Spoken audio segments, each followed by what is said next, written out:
আসসালামু আলাইকুম ভিউয়ার্স, আজকে আমি আপনাদের সাথে শেয়ার করব হালিম তৈরির রেসিপি। হালিম তৈরির জন্য আমি আজকে ব্যবহার করব রাঁধুনি হালিম মিক্সড।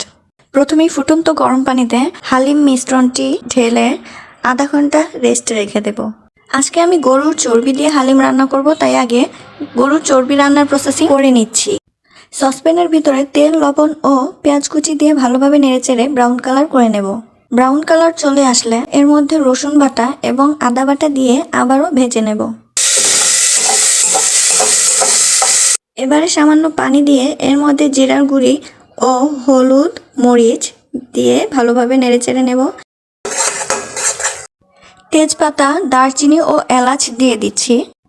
এবার গরুর মাংসগুলো এর মধ্যে দিয়ে ভালোভাবে নেড়েচেড়ে ঢেকে দেব কষানোর জন্য। 20 মিনিট কষানোর পর এর মধ্যে আমি হালিম মিক্সডের অর্ধেকটা দিয়ে দিলাম। এছাড়া কাঁচামরিচ দিয়ে দিলাম এবং পানি দিতে হবে পর্যাপ্ত পরিমাণে মাংসটা ভালোভাবে কষার জন্য। মাংসটা এদিকে কষতে থাকুক, এই ফাঁকে আপনারা আমার চ্যানেলটি সাবস্ক্রাইব করে দেন প্লিজ। মাংস সম্পূর্ণ কষানো হয়ে গেলে এর মধ্যে আমি হালিম মিক্সডের ভিজিয়ে রাখা ডালটা দিয়ে দিলাম এবং এর মধ্যে ফুটন্ত গরম পানি ঢেলে 15 মিনিটের মতো মিডিয়াম আঁচে রাখতে হবে।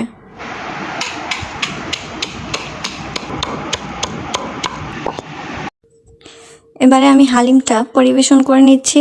স্মেলটা দারুণ হয়েছে কিন্তু। প্রতিদিন অনেক কষ্ট করে আপনাদের জন্য ভিডিও বানাই। আর আপনাদের যদি আমার চ্যানেলের ভিডিওগুলো ভালো লেগে থাকে, আপনারা প্লিজ আমার চ্যানেলটিতে সাবস্ক্রাইব করে দিবেন।